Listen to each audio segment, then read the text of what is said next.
Okay, everybody. So we're going to be finishing up our ads build today. I'm debating on whether to use. I think what I want to use is my Hercules right there. So we're going to get the big old fat bodied anvil out of the way, and we'll move the Hercules over here. It has better horn, and we got to change out the bottle, and but then we're going to do it all by hand. And I want to get this thing shared over to my fan page here real quick. We're going to do it all with a hammer, though. We're not going to use press. We got it pretty well pressed down where we want it. Now it's just some hammer stuff. We get this shared over, then we'll get the tank changed out, and we will be ready to go.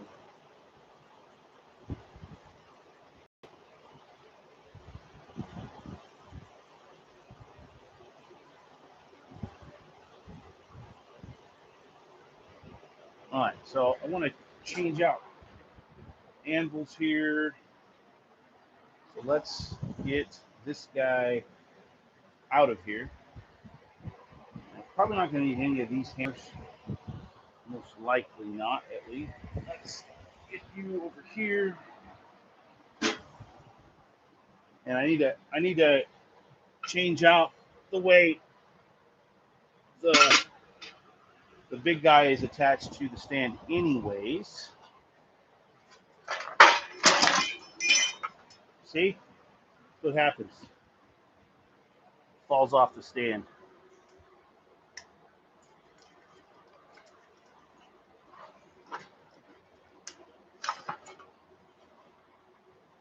These are all fuckered up, burnt, not doing all that great. So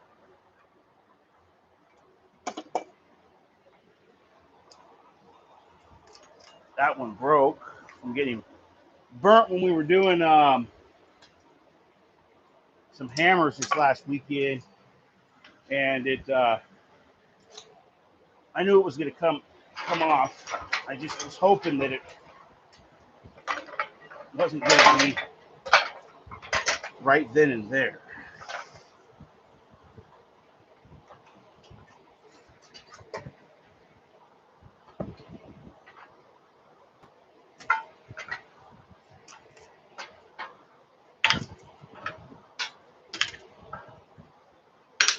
I need to build a new stand for that anvil anyway, so this stand is meant for my Peter Wright.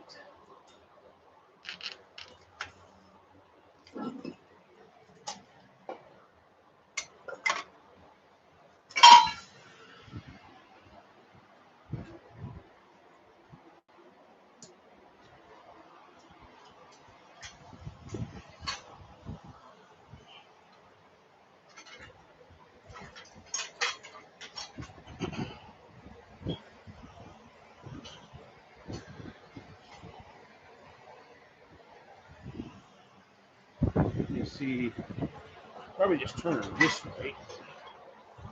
That way, you guys can get a downward shot of it. I can work here. All right, we are going to stake it down. We thought all the animals will be aligned anyways, eventually. And been debating on whether to put the coal forge in action to demo on. And if I do, then it's going to sit right here. We'll see. So let's get this guy all taken care of.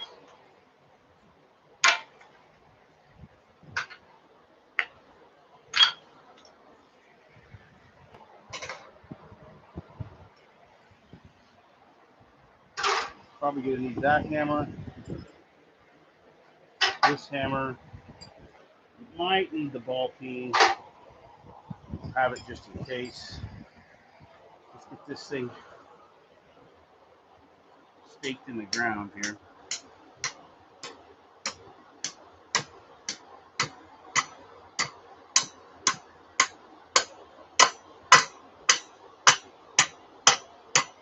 Good enough.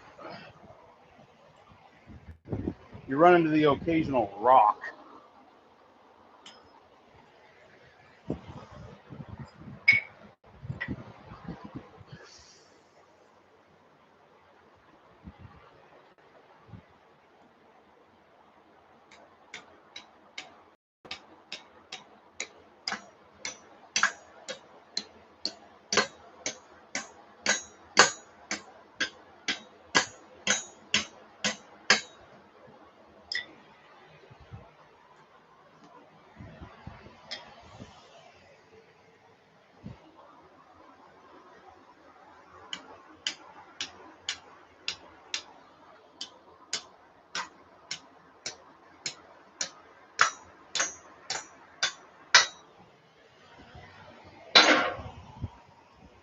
Okay, so that's gonna be good. It's not gonna go anywhere.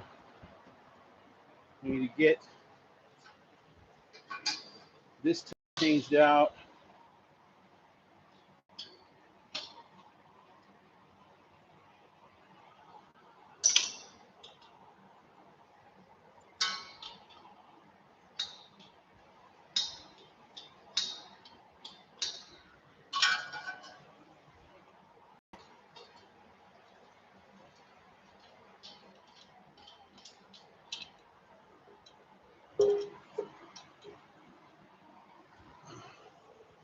This guy is empty, empty, empty.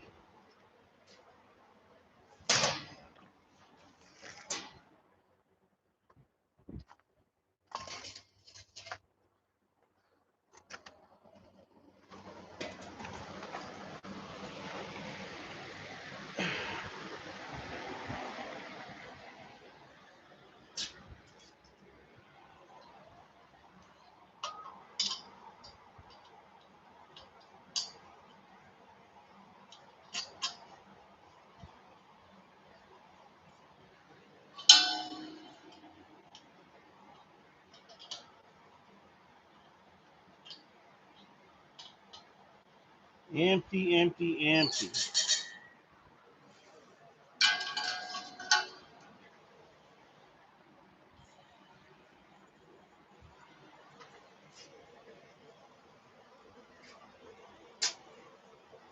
Whoop.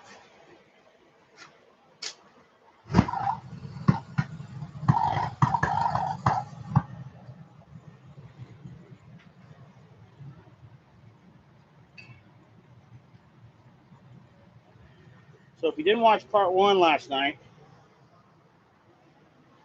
we got a lot of this forged out with the, well, we got it started.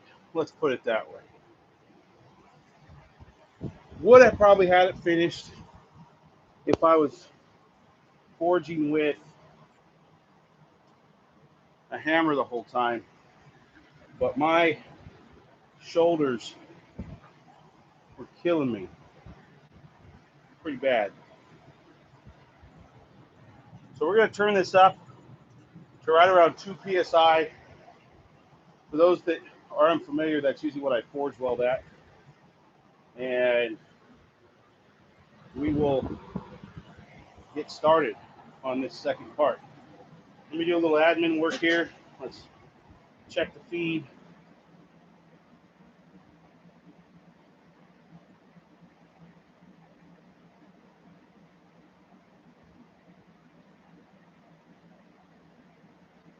Sound check, sound check. Sound check, sound check. We're golden. Okay. So we're using that piece of 3 inches, that 3-inch by inch and a quarter, maybe inch and an eighth. And we went halfway for the adze portion, the blade portion. We're going to continue drawing that out, but with a hammer. and we're going to get it drifted today. Drifted, ready to go for handling, and we'll stamp it. Now, you don't necessarily stamp a weight on an adze. You measure the blade, the cutting. Now, straight line distance is probably going to have pretty close to probably 4 inches of blade, but in reality, with that curve on the blade, you're probably looking at more in the realm of like 2, maybe 3 inches. Now, I know last night, for those that watched, I said that it was gonna be flat with a curve and a radius cutting edge. But I got to thinking, why not just make it a very, very large bowl gouge? And if I need another adze, I'll just make one. I mean, I have the small hand gouges; those are working great. But I'm thinking to do the majority of the work to get this done quickly, having a blade that is slightly radiused this way over the top, like a half of a pipe look, might be more beneficial. And then just clean it up with the smaller bowl gouge. Either way, I'm probably going to have to make two. So what we should probably go with, since I have the bowl gouge already, probably go with is a flat adze with a slight curvature to the flat of the blade, and then that radius, that quarter circle look on the cutting edge. And we'll see how that works. Um, I don't want it to be super turned under, but I got to be able to pick it like this. So when I hit that swing down, it needs to be somewhat kicking back towards my handle hand. So when I'm coming down, I'm picking big chunks, and I can come around that piece of elm and really get this shit out of there and get it carved down, and then clean it up with the push chisels and push gouges that I have. That's the plan, at least. That's plan A. Most likely, I'm just going to go with the flow, and if this adze doesn't work as well for what I wanted to do initially, then I'll make another one.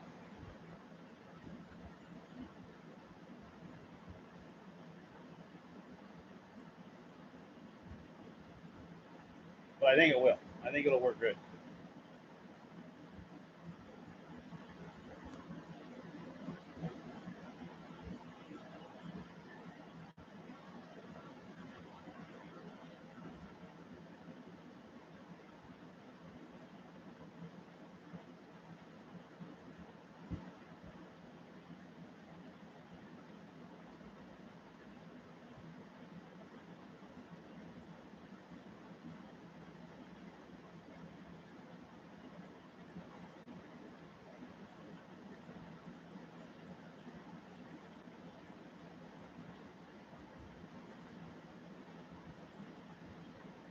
So the forge is hot now. We're just heating up the steel.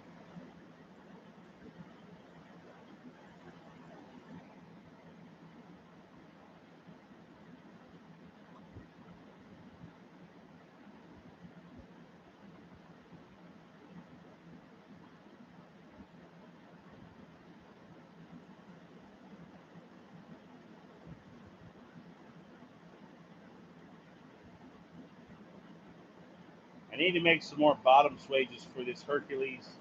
I had some, and they either get broken or get lost. Both get broken, then get lost.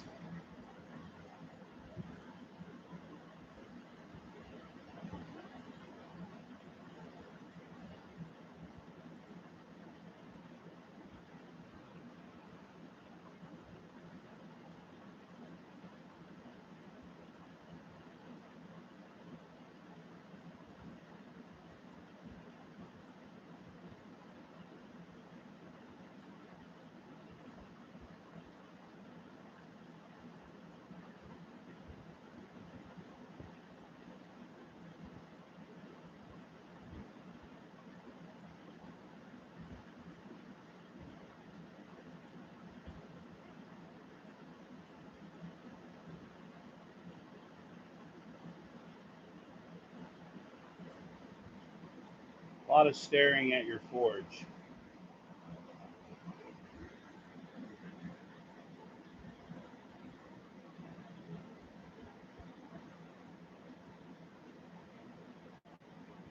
It's getting heated up pretty good. Now this sat overnight annealing to relieve some of that pressure that was built up from yesterday's forging underneath the press.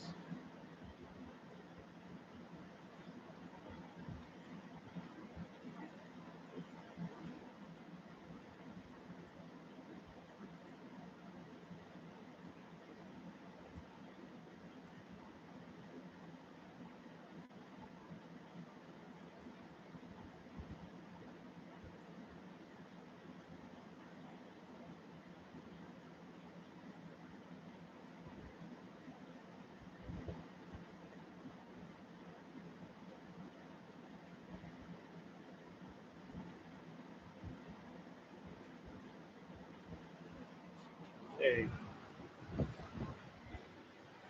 We're almost to heat.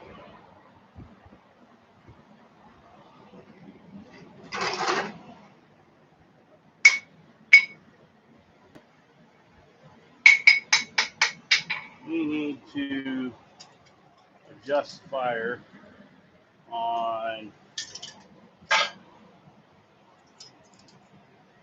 a little bit more magnet on this guy to keep her from ringing.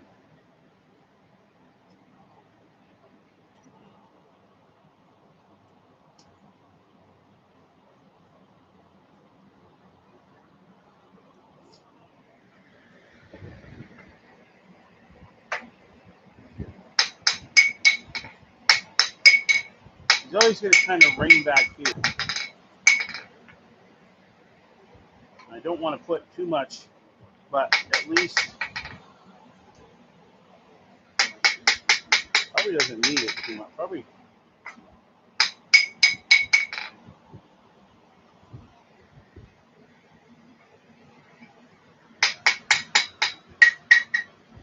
I believe you guys just have to deal with it because that's pretty dead. But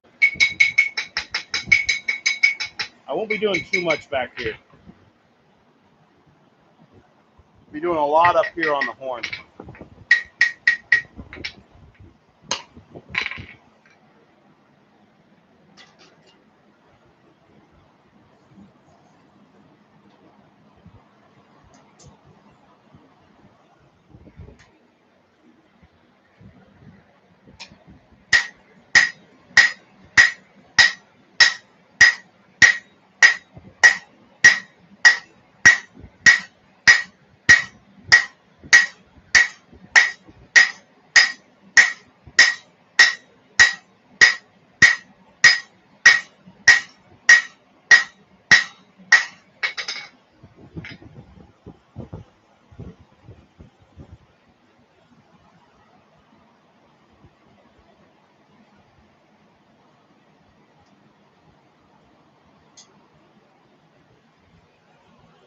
We don't need it very long.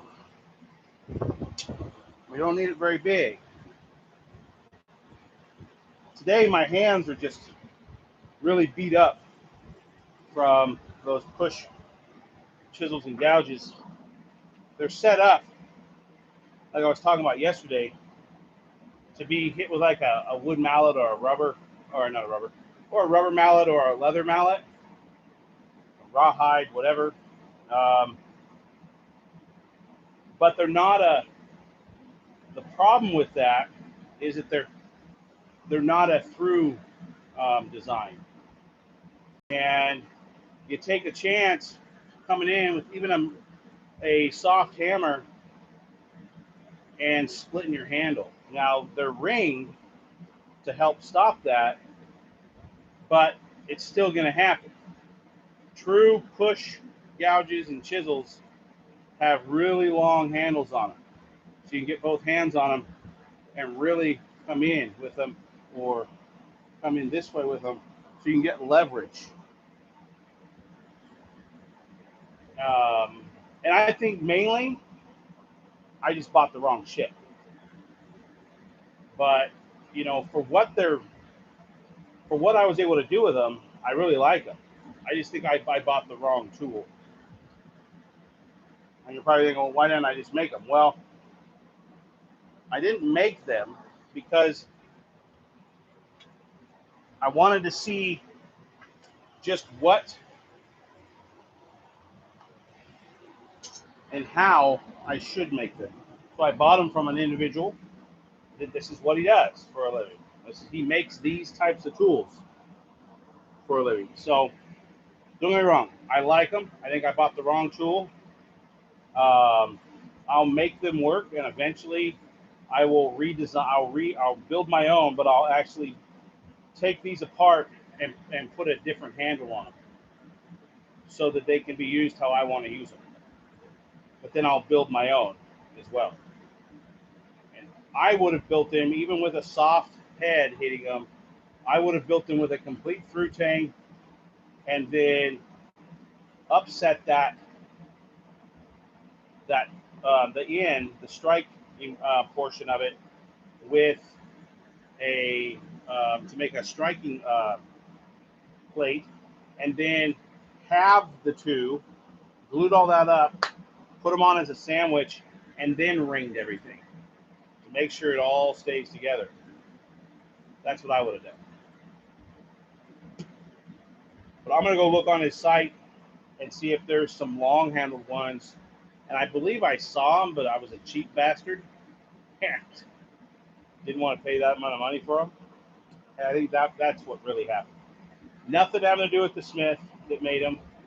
I truly think that it was my inability to fork out that amount of money. So for a demo that I'm not getting paid for.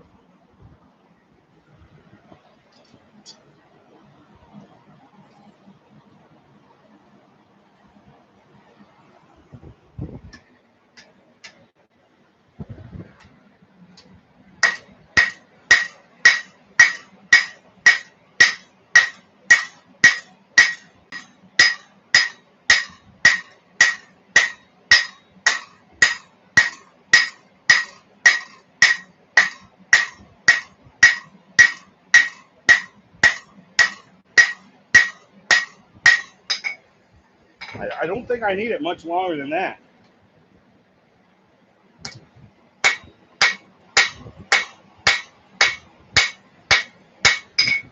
And I like that dome or that crown. If I hold that up like that, I think that's about as long as I want it.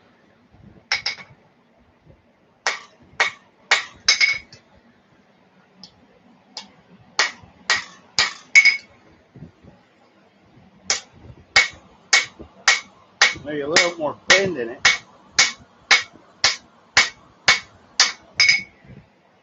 Yeah, I kind of like that.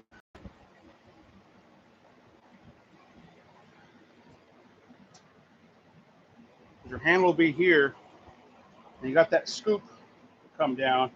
So I think what I want to do is heat that back up and follow follow what I've laid out with that hammer, or with a different pair of tongs. Come in there with a pair of bolt tongs, get on either side so I can get really close up on that horn.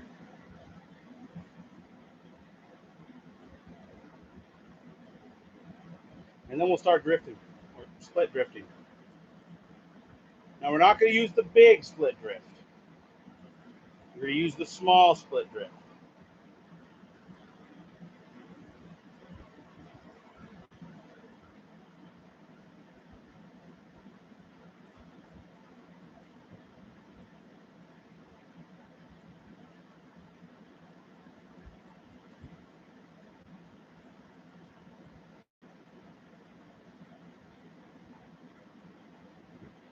We don't need this super hot. I didn't leave it out here longer than I wanted. So going in there, it's going to take a little longer to heat up. But we're not going to need a bunch of heat in here. And actually, I could probably go away from this hammer and get out the 1 pounder. And think that will be okay.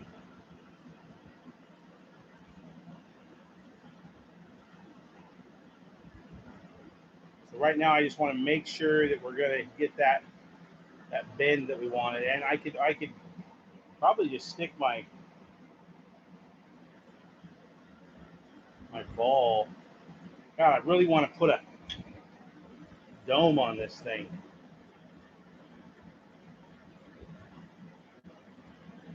Really, really do.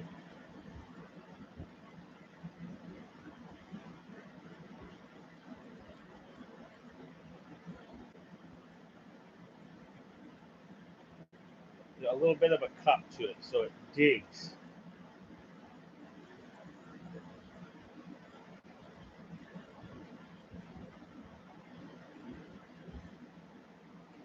Yeah, I think I'm just going to do that.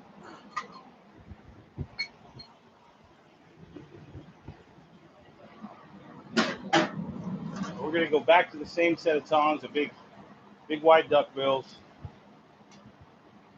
for this first part, and we're just going to set that.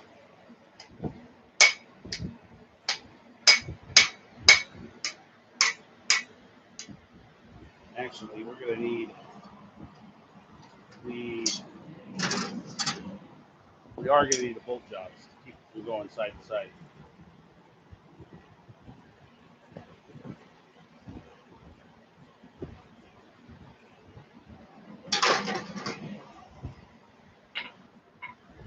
The more I think about it, a little bit of a bowl or a dish would help out immensely.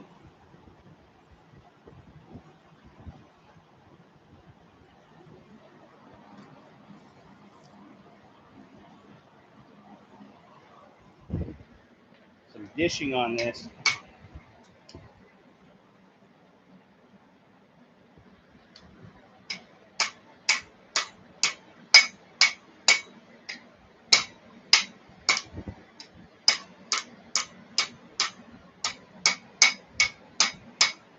Just a little bit. Don't need a bunch.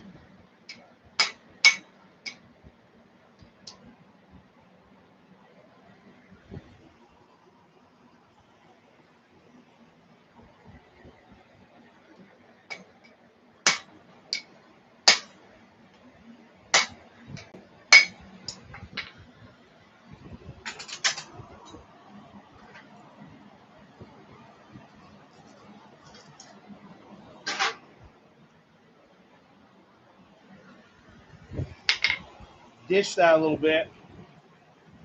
I think we'll get a better cut.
Could be completely freaking wrong, though. It has happened once or twice.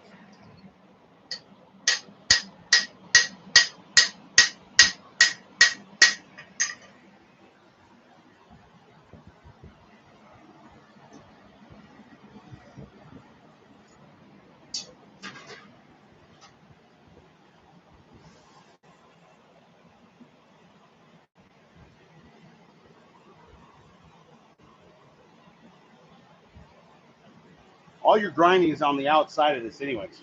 You're going to smooth that outside down to a cutting edge.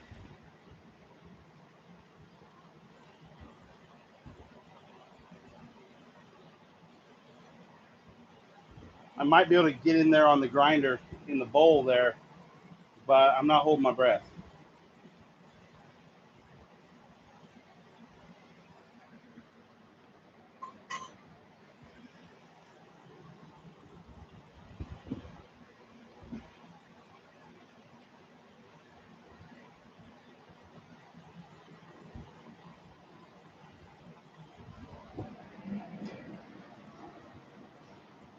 I went a little far with my dishing, which is fine, because I need to straighten it out across the back here. I'll come to this other side of the horn. And make sure we get it all nice and straight.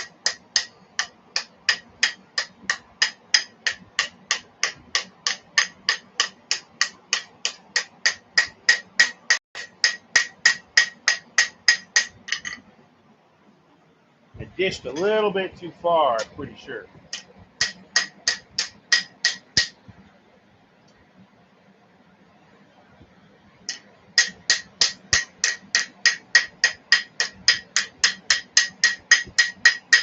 Just leaving a little dish in there is going to be to our benefit. Just a little bitty one.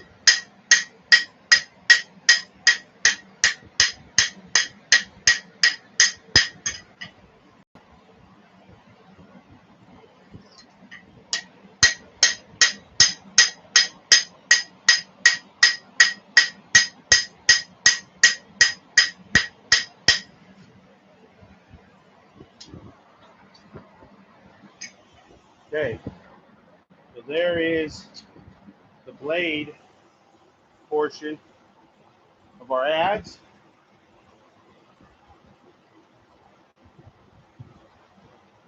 It'll clean up nicely, get it all nice and square, and it'll have a few more forging beats to it just to clean it up a little bit more. But we're going to take and put this back in the fire. And actually what we need to do is we need to center punch our piece.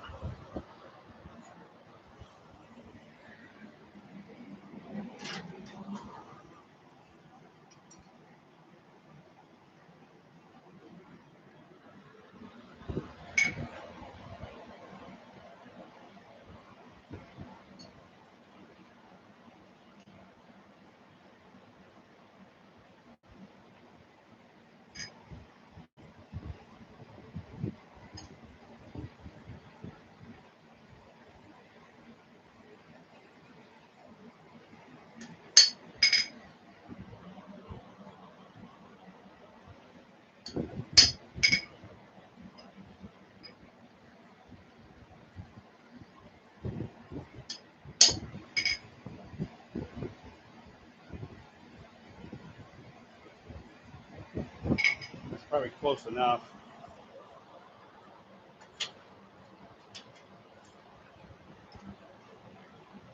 We're going to grab our split drift here.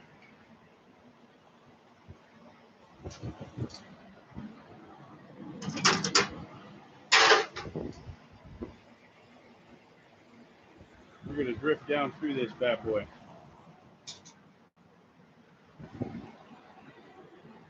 I'm going to go grab some coal dust. Be right back.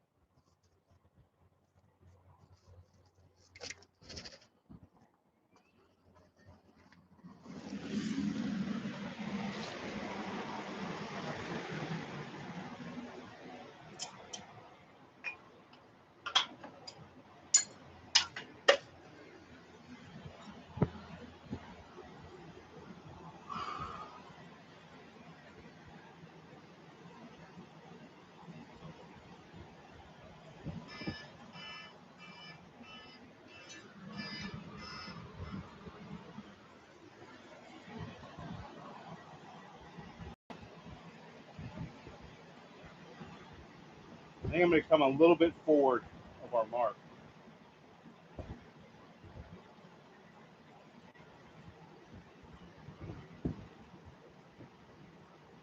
And I'm going to put a backstop in it. We can push that. We'll come over the top here like this into this backstop.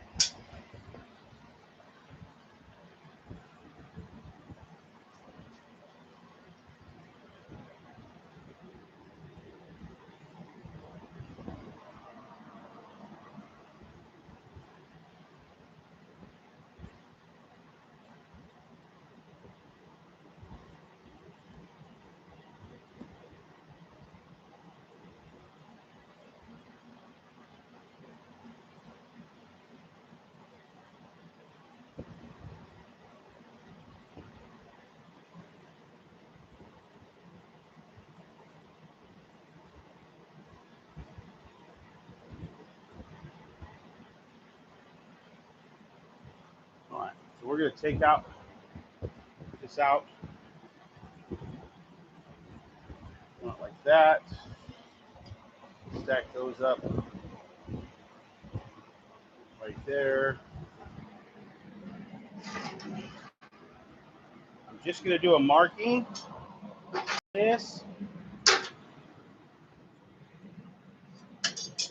to deepen our, really set where we want our piece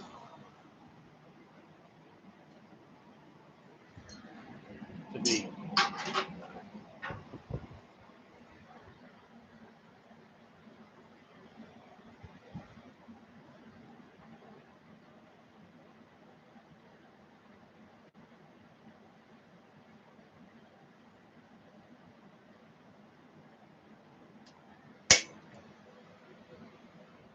Yeah, there we go.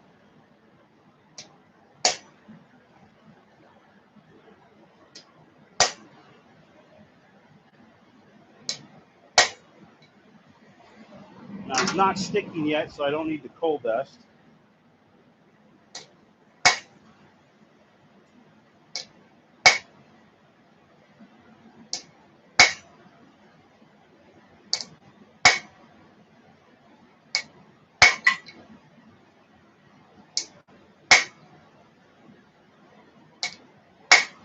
Now I won't ever completely get away from hand drifting, but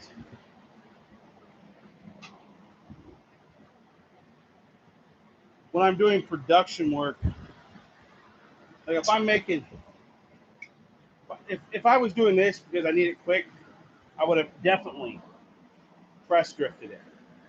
But if I'm just out there doing, whatever, or I'm teaching a class, my students will not use the press to drift with. Anybody coming in, first time making a hammer, you will not use the press. You will learn how to do it the way I learned how to do it, the way I taught myself how to do it, and that's how I'm going to teach you how to do it. You're not going to come in and fuck up my $3,000 press, or screw up your piece because you don't know what you're doing, because you have no concept of what punching, drifting, split drifting is. You're just being shown how to do it. So you need to use the bigger equipment. You have to have the skills to go with that equipment. Now, can you figure it out? Well, yeah. You're just not going to figure it out on my side. It's much easier for me to rebuild a drift than it is to rebuild a die or a press because some student screwed it up. Using the bigger equipment is like, it's not even listed as one of my classes, but it is. I mean, just like grinding isn't listed as one of my classes, maybe it should be. But the bladesmithing class is just wham, bam, bam. Here's enough to get you a knife made. You learn a lot. It's not the prettiest thing in the world, but you know how to make a knife now. Then the secondary classes on that, if someone expresses interest, would be 3 days of grinding technique. And, 2 days of using heavy equipment. um, using the presses, using the power hammers. Now I don't have a power hammer, but I mean, eventually when I get one, that'll be part of it. Using these big, but you must have gone through every single other class to do it. Plain and simple. I don't care what you've used. If you're coming to me, you're going to learn the basics of how to swing a hammer.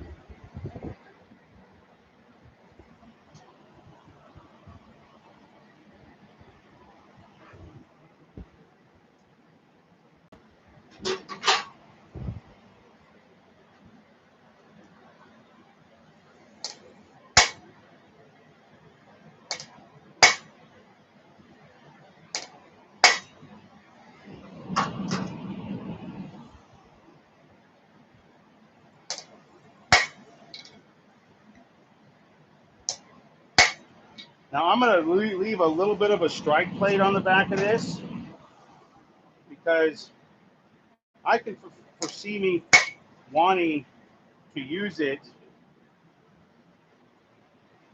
to push through on certain occasions.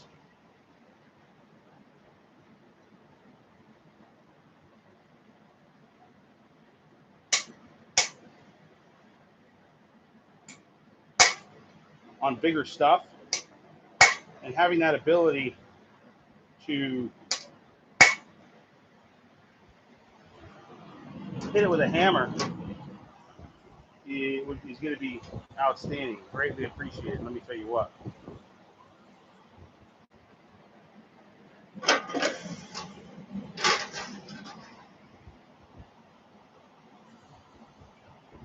Almost see a dime coming on there. So there's our hole right there.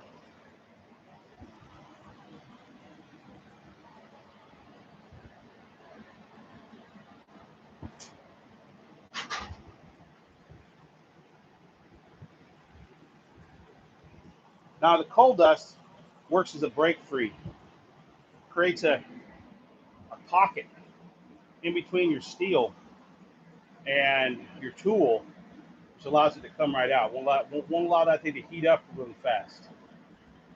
Punch lube does the same thing. It's a combustible. They use a wax, linseed, turpentine solution to create a break free. You do the same exact thing with charcoal dust, coal dust, same shit. Spraying your implements with graphite spray does the same thing, works really, really well.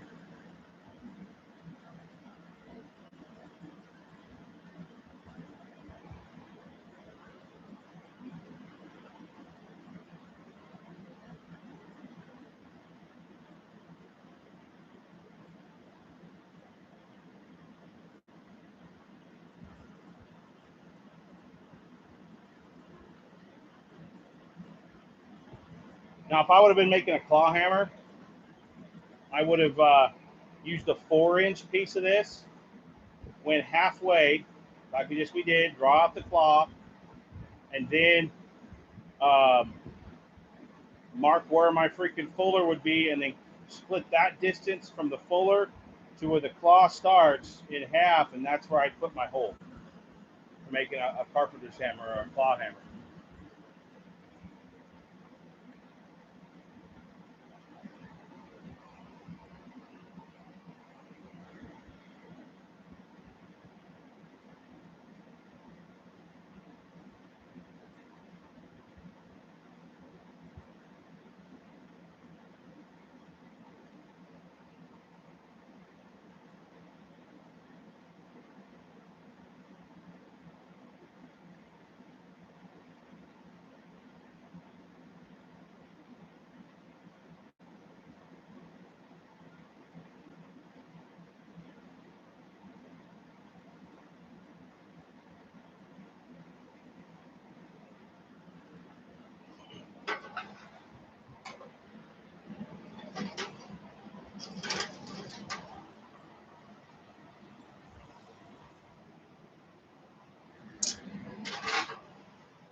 A, didn't put my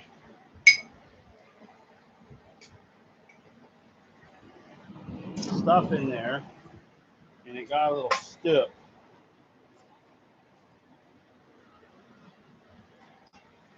Now, once it starts sticking, when you cool off, when you go cool off your drift, you have to continually put new charcoal, coal, graphite, whatever, in your hole.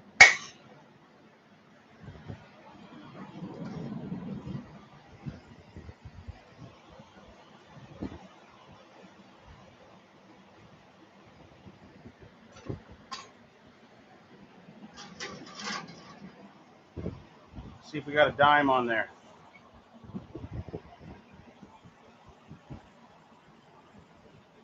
Not quite. Almost, though.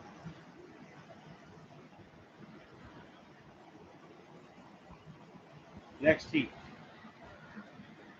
I'm looking for a shiny mark on the downside next to the anvil. So I'll come back through the other side. Now, this is where it gets tricky. I'm going to have to hang this off the edge of the anvil.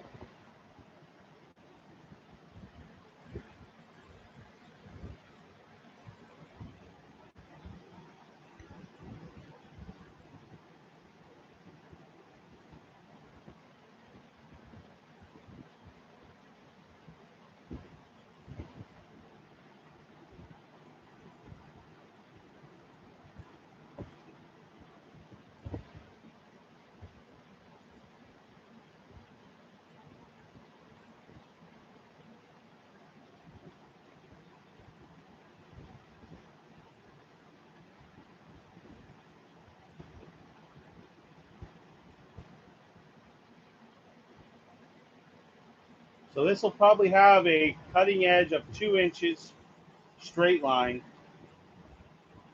So it'll get stamped with a 2.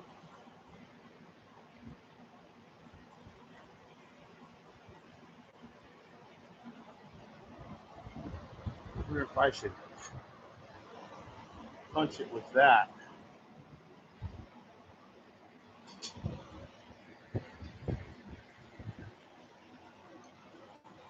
The only problem with this punch right here, it's a mild steel, but it's a ball punch. It's just something quick. Even out that bottom, maybe we'll get a good look at our dime.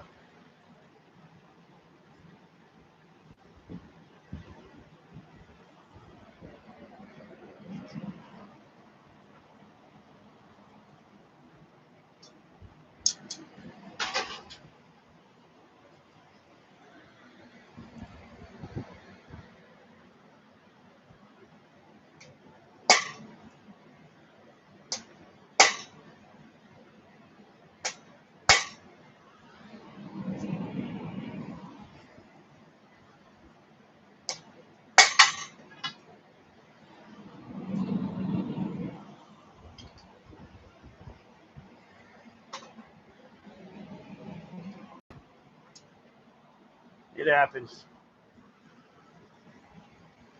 Yeah, that did a pretty good job.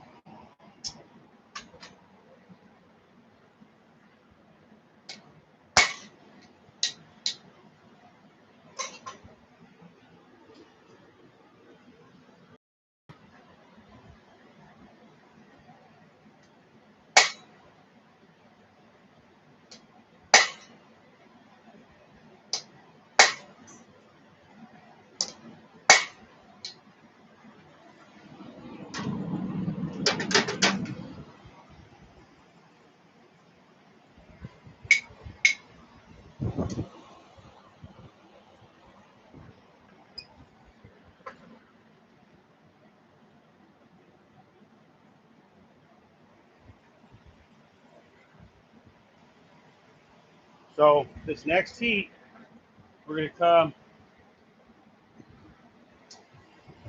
just like that. Hang it right off the edge.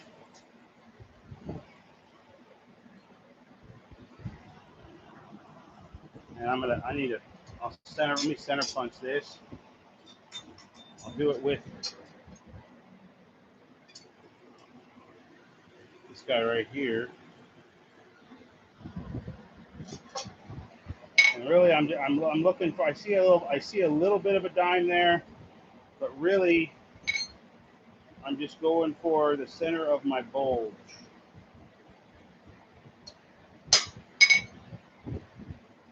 Give or take.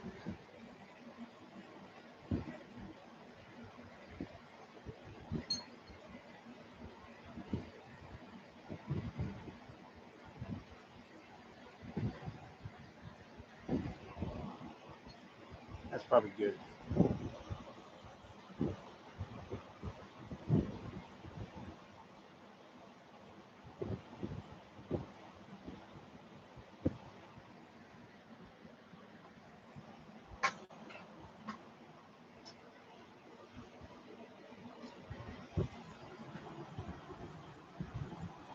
Yeah, that'll be good.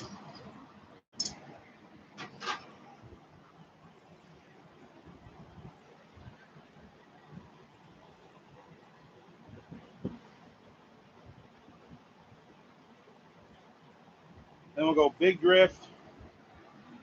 This guy right here.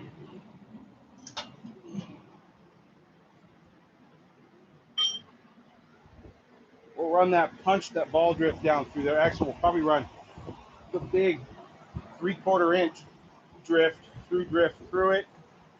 Can I get it? Will this go through? No. Dang it. Okay. So if my Peter Wright or my Trenton was hooked up, I could definitely get it all the way through.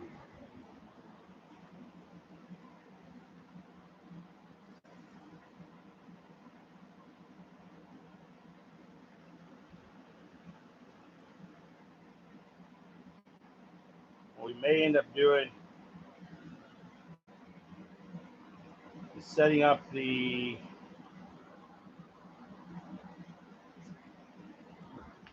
let's check the Peter Wright here real quick. Pretty sure the Peter Wright's more than big enough to handle this big drift. Oh yeah. So the Peter Wright's probably going to come down onto the ground.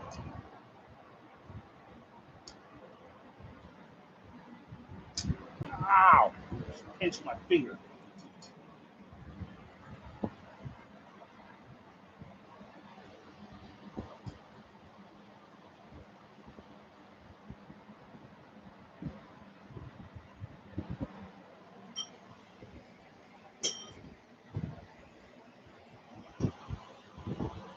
But I'm not going to worry about that right now because we're not through that stage yet.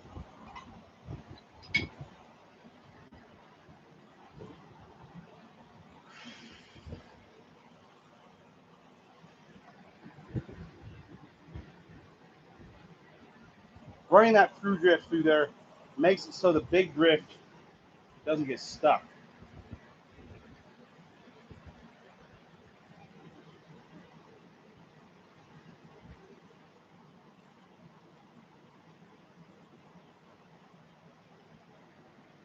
If I put that Peter Wright right here.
We're going to have to come a different way.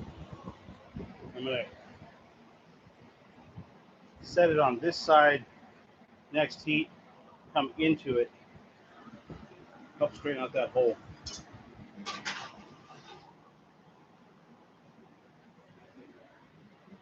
This is why I need to get all my anvils on their stands, all my anvils with big neodymium earth magnets on them. The striking anvil with the earth magnets on them. Because I mean, this is what we were doing all this work on. Is my big strike, my striking anvil over there, big piece of I-beam, about 200 pounds, and that's what it was built for. I had it specifically built, but it fucking rings like nobody's business. It is ridiculous.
Well, let's see here.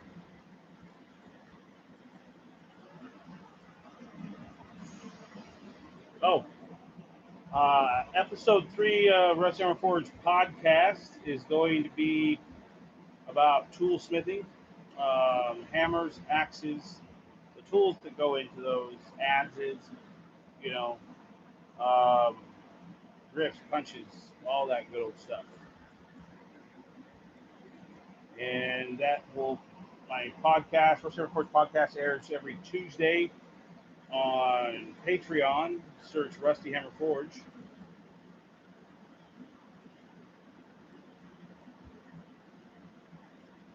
And then, of course, this ads we're building is for the Flora School event, the Flora School Education Center in Flora, Oregon.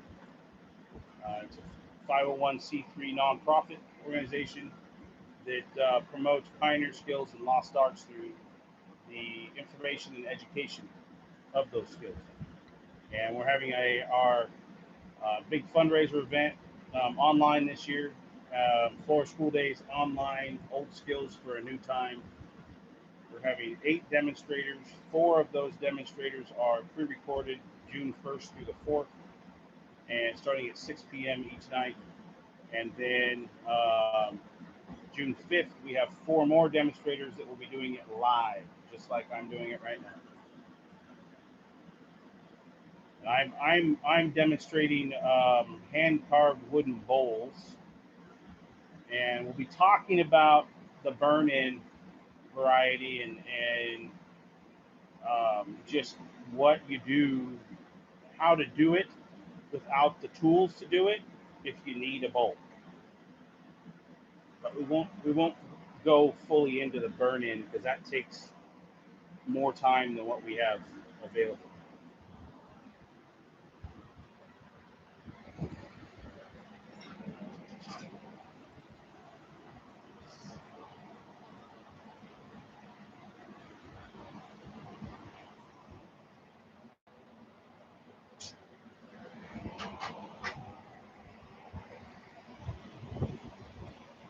We're going to come into the side of this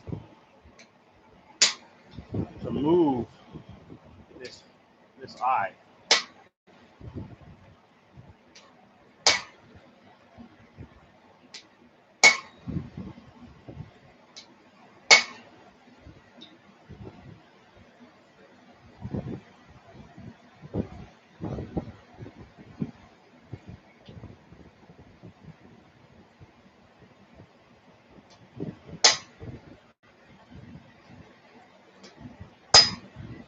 we'll get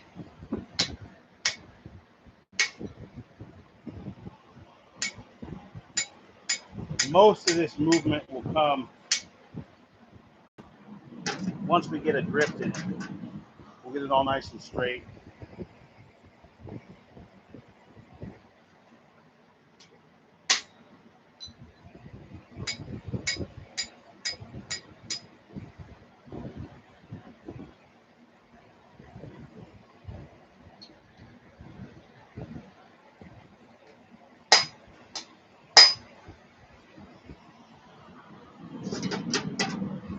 All right, next heat, we're going to come back to the first side.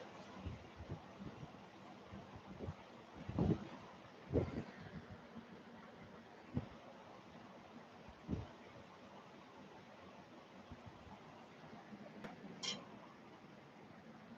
should have a nice bubble, and yes, we do.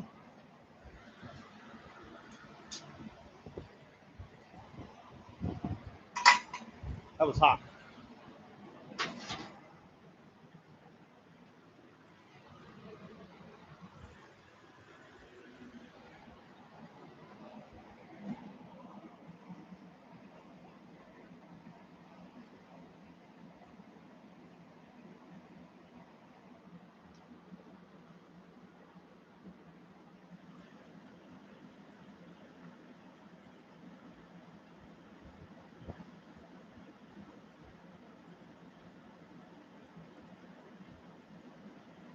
So we're going to come down through it, take the bubble out, flip it over, go back to the side, flip it over. We're going to run it kind of cold this heat.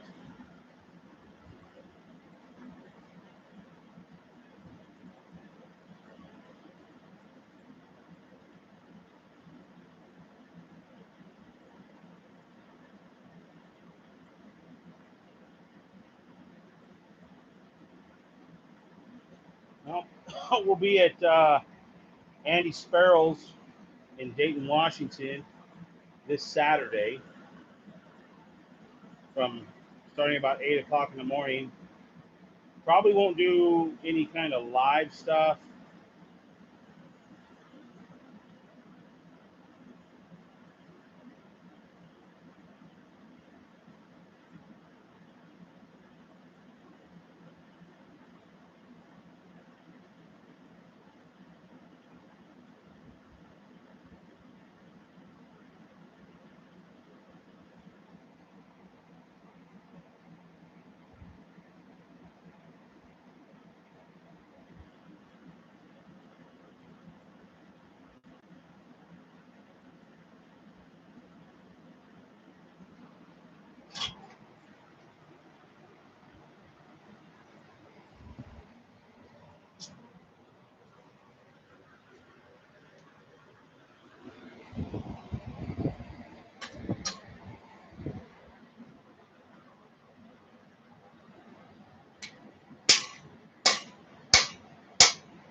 And we're through.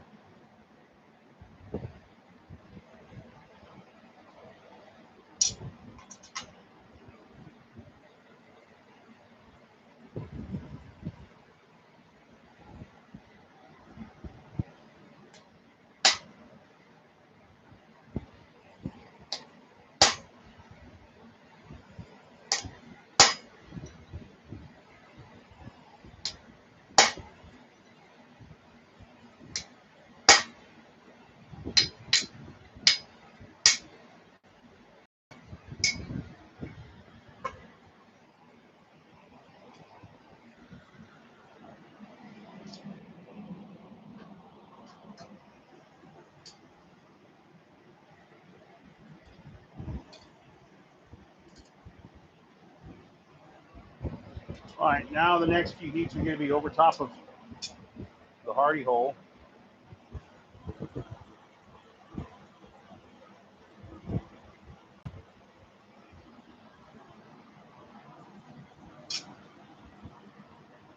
We want to get this thing big enough to run our 3/4 inch through drift all the way through.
Pinch myself good. Also cut myself good yesterday too. Right there. And right there. Tried to grind off my knuckle right there. Battle wounds. Doing battle with the steel.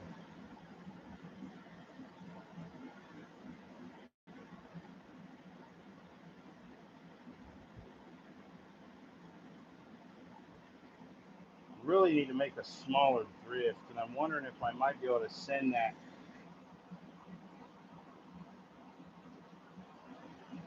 Let's see here. May have to go make something up real quick.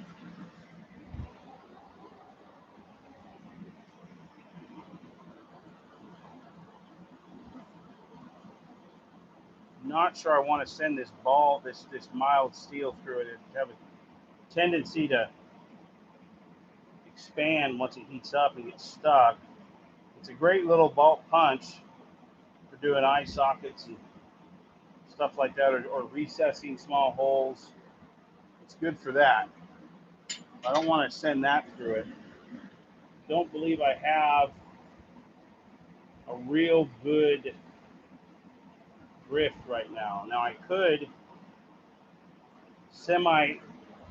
I think we'll do this. I'll go dress up the end of our big guy here, and then we'll put it partially the way through to get it all set up for our big through drift, so that then we can just do a nice hard drift with that big punch the big drift that I'm setting up right now.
Okay, so I dressed that.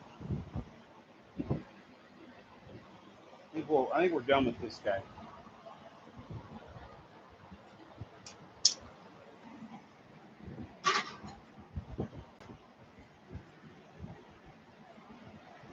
I'm gonna get a nice glove.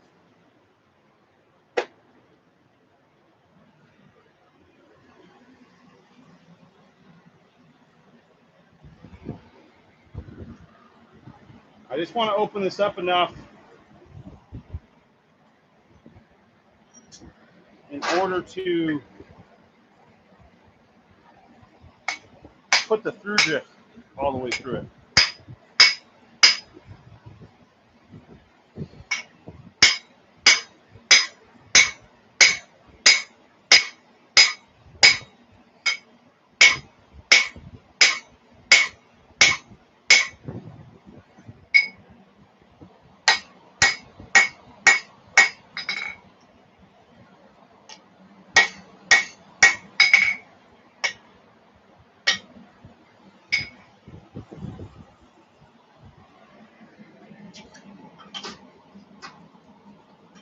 Not careful, that's how you get a punch stuck.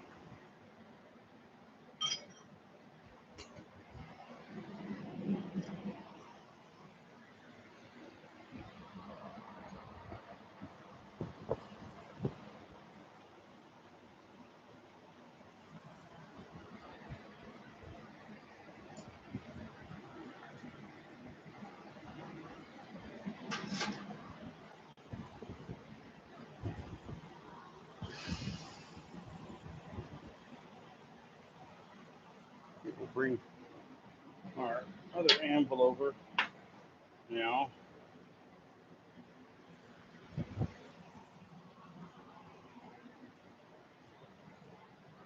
This is a 160-pound Peter Wright.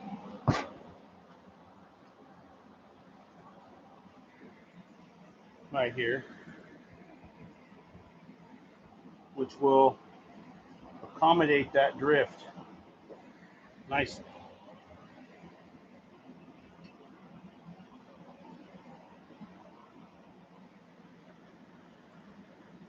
We need to go one more heat with the big one first.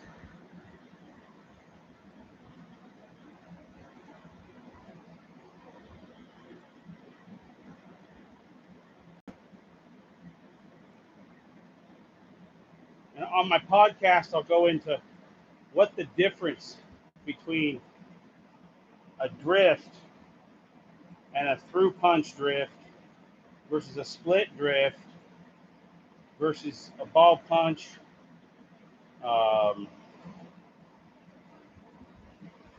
All of them. What the difference between them all are, and their uses they have, what they're used for primarily.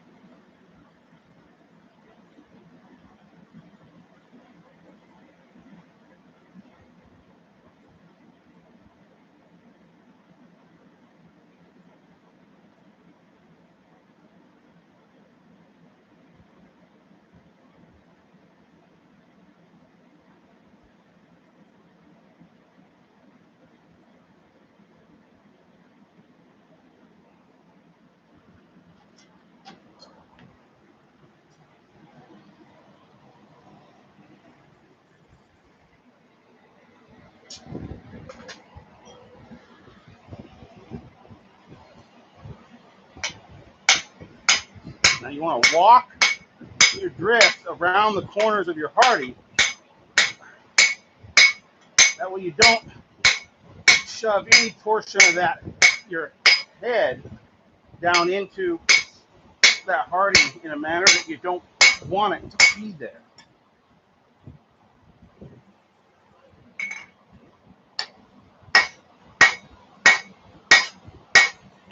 I'm beating on the side that needs to be upset.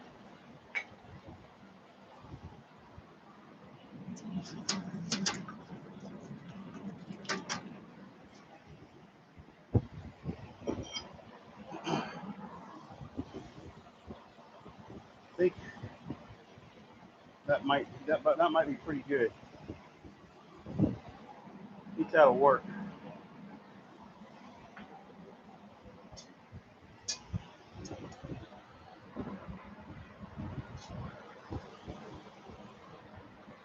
You can see which side is bulged out more, and we're gonna start coming down on this side of it next, and even these all out.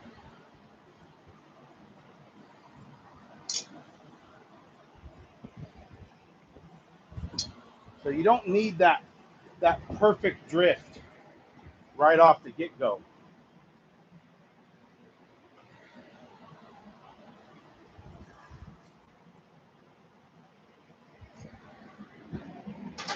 Because you can straighten these out just by laying it down. So we're going to come, I'm going to have this pair of tongs holding it, the piece. This set of tongs will hold my drift and actually, yeah, so this will be a two-part process. We're not going to go all the way through right away.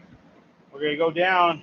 I'm going to bring it out, boom, set these down, grab this pair of tongs, come over the hole, and come down and drift that out so that we can get that to balance on there. There we go. So we'll come out, set it down, set these tongs over here, grab those tongs with the hammer, and come down through. And this is important when you're waiting on heats. He's going through those motions, mapping it out.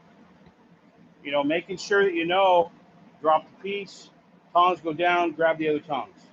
Hammer, grab all the hammer you need and everything. So hammer can't be right there. I gotta drop the tongs, boom, hit. Trying to waste as little heat as possible.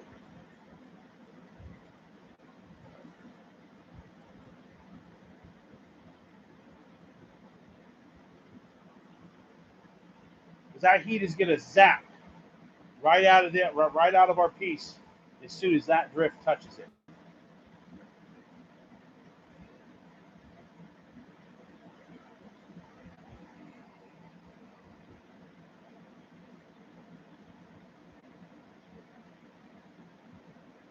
So I'm just trying to get this drift through enough to where I have a nipple on the backside so I can turn everything over and knock the drift out.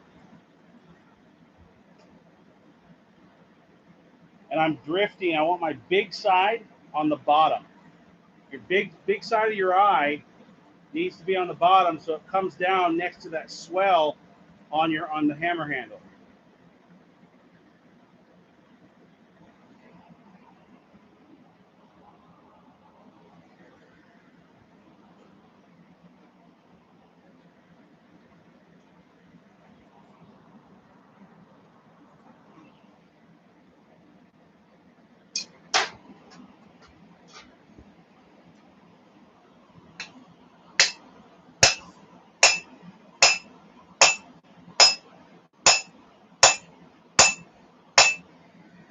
There's the nipple.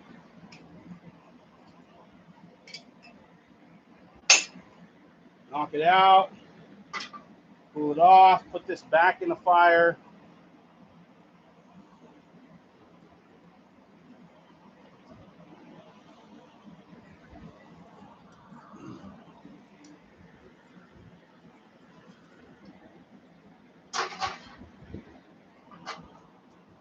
Now I came down on the inside of my party a little bit, but I didn't mess it up too bad.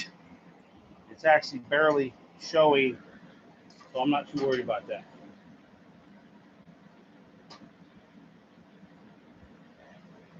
Definitely had worse.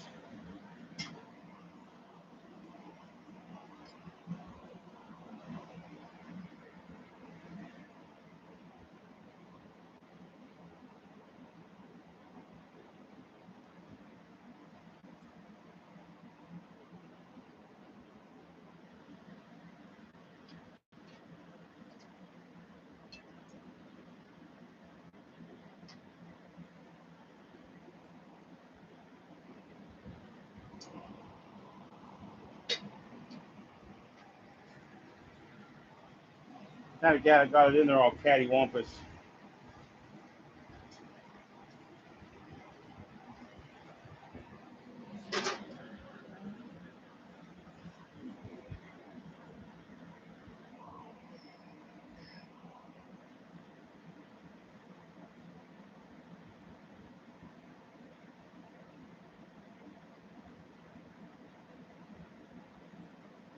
This heat, I'm going to go all the way through.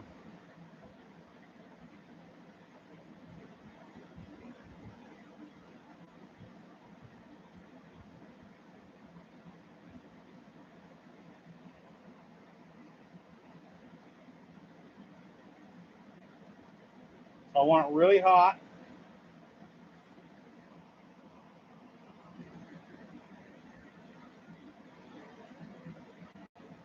I need to bring it out, and my blade needs to be pointing that way, towards the horn of the anvil.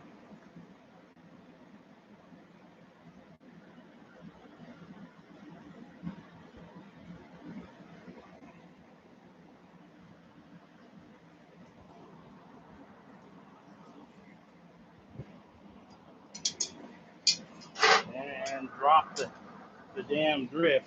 Nice job. Losing heat, losing heat, losing heat.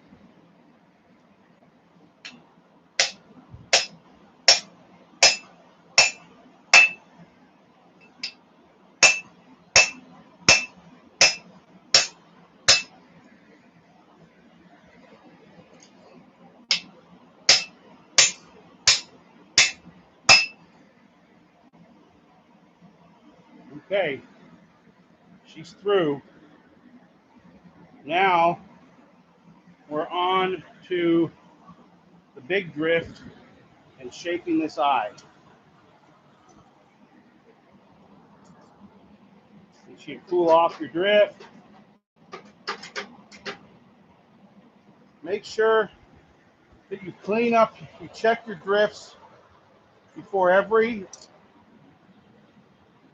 time you come back to using them prior to starting your project. Make sure all your drifts are ready to go and clean.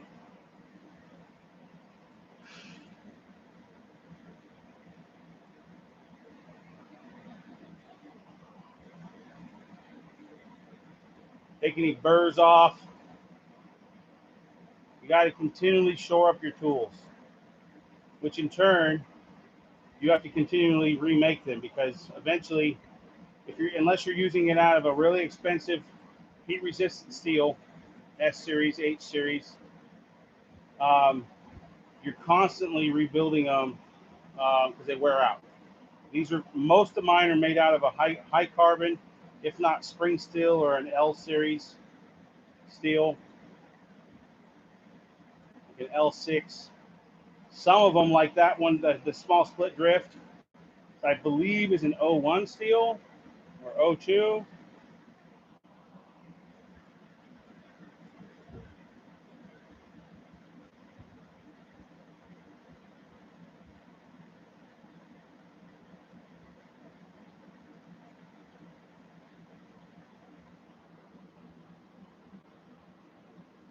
We're getting close to ending here.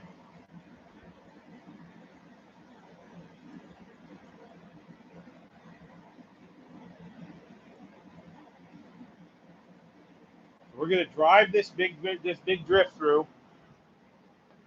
Probably going to do it out here on this anvil so I can go deeper. And then we're going to shape this eye. We should have enough heat.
Got a little oblong here. We may have to go through the 132 pounder next to get a little bit deeper.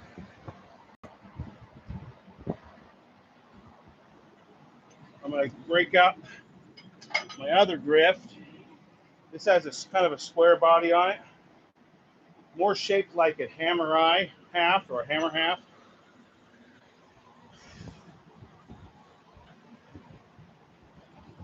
I believe I can only go to there with it, so we'll have to trade out anvils, which is fine. Just move this one out of the way and bring this one over. Once again, getting all your anvils on the stand is highly recommended.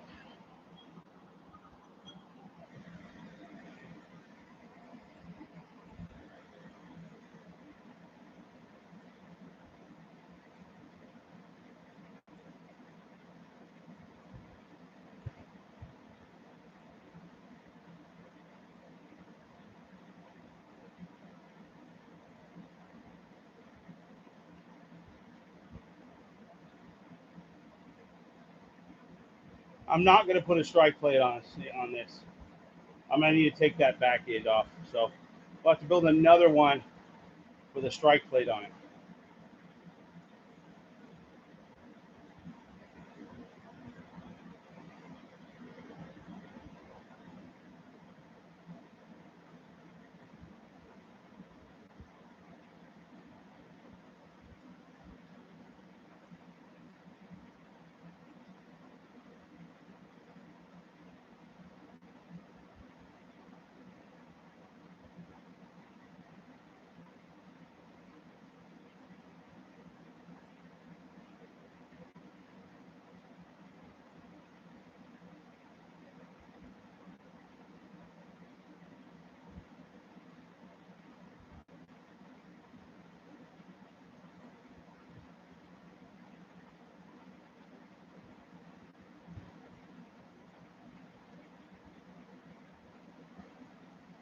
Now, when I start hewing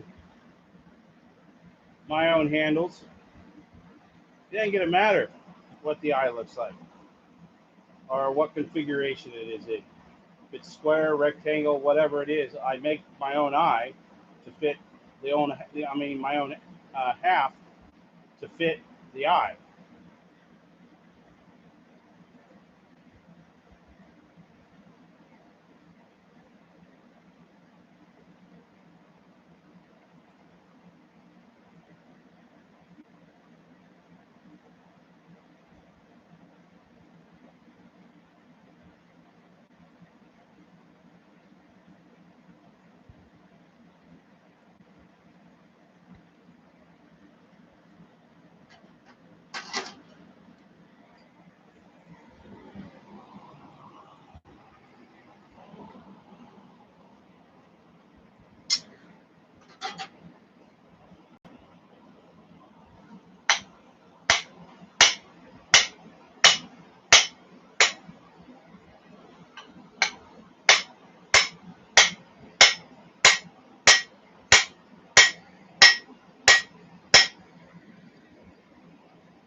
Nice soft hits.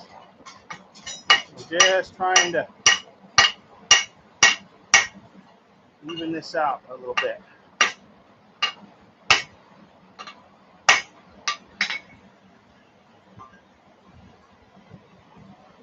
It's kind of twisted.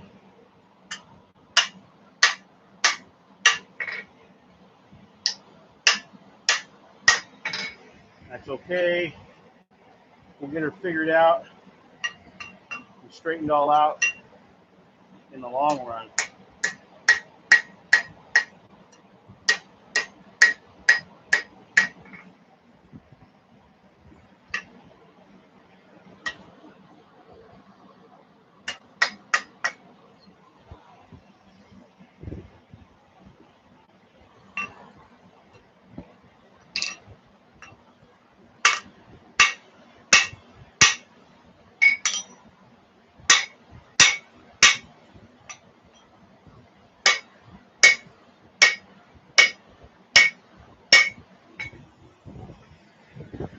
Move the camera back here a little bit.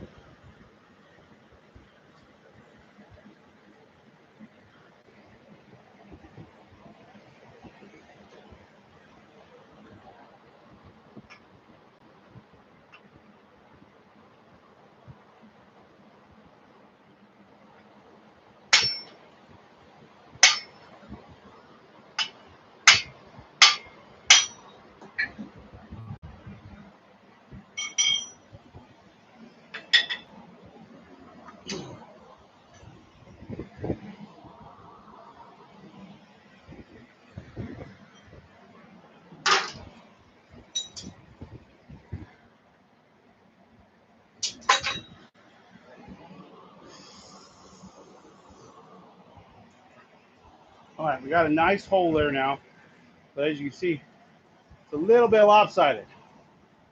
That's okay. Because actually, What I think I want to do,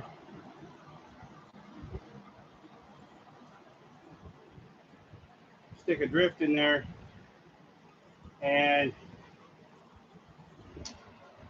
work on that far side, push some of that steel up.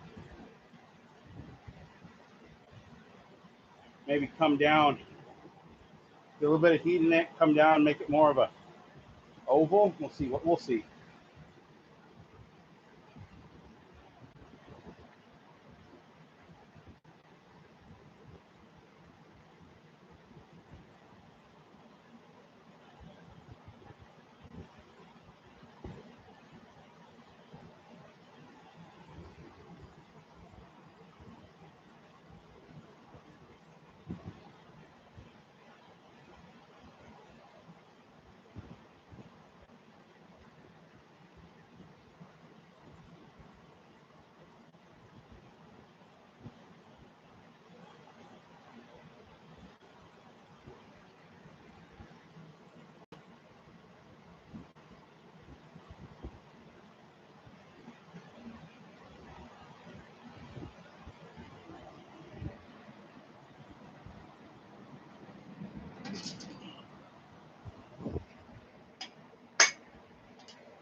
I'm not going to get much done if I keep throwing on the damn ground.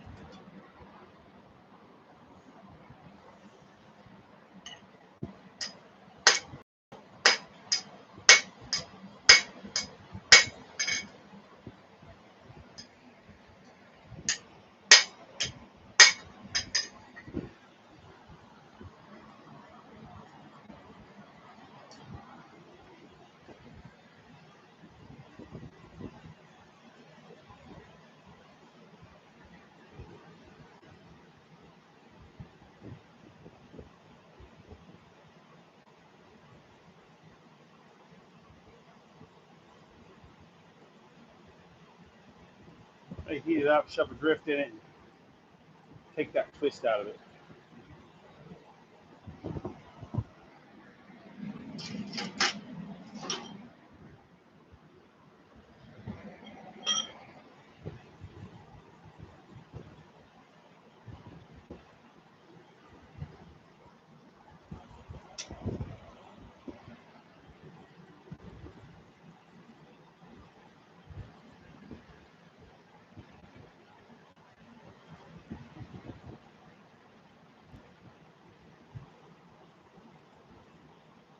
You got to do this pretty quick though, so that we have enough.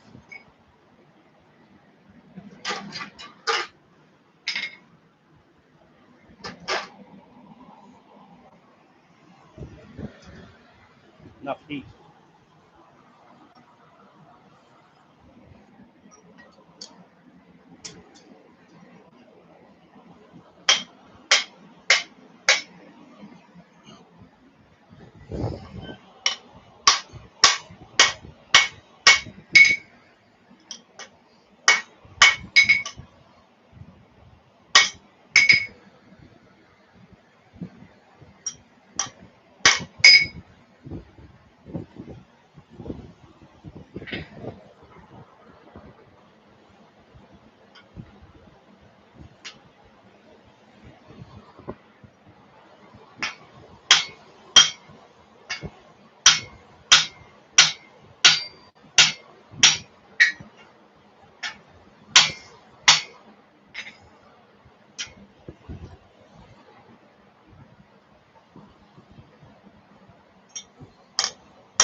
There we go.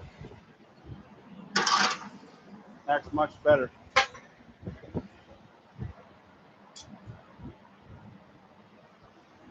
Much, much better.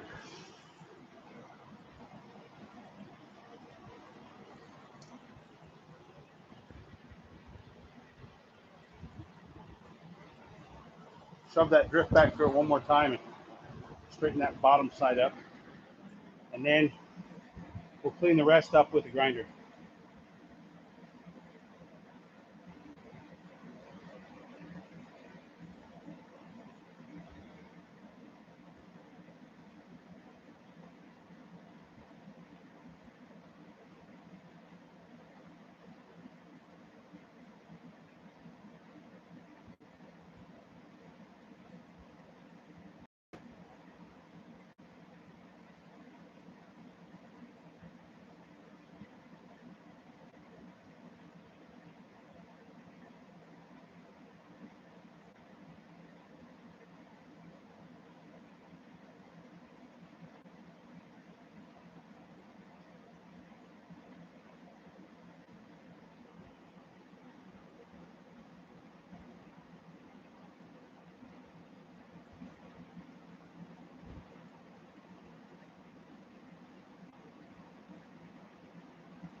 Friends, I do believe that looks good enough for me.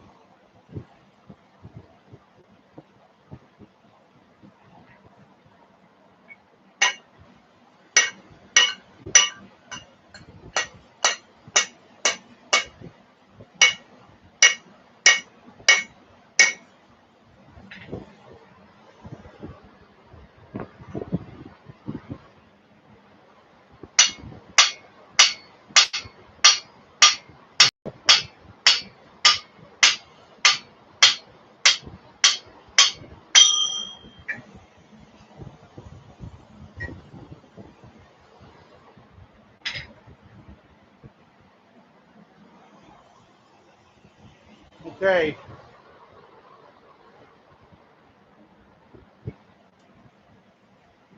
A little thin on one side, but once we get it cleaned up, it'll look a lot different. There is the adze. We're going to stick her in the forge, shut the forge off.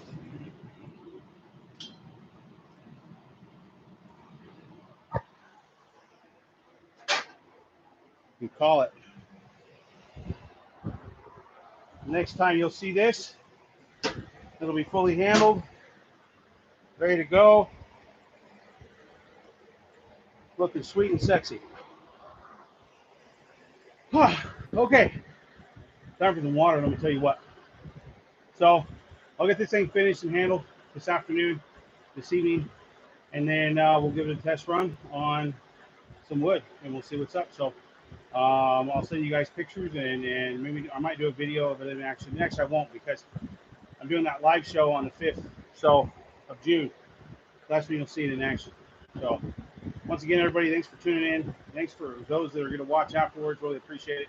Make sure you subscribe to my channel and hit that notification bell so you can receive a notification when I put a video on or go live. So as always, everybody, stay safe out there wherever you're at. Be well and forge on.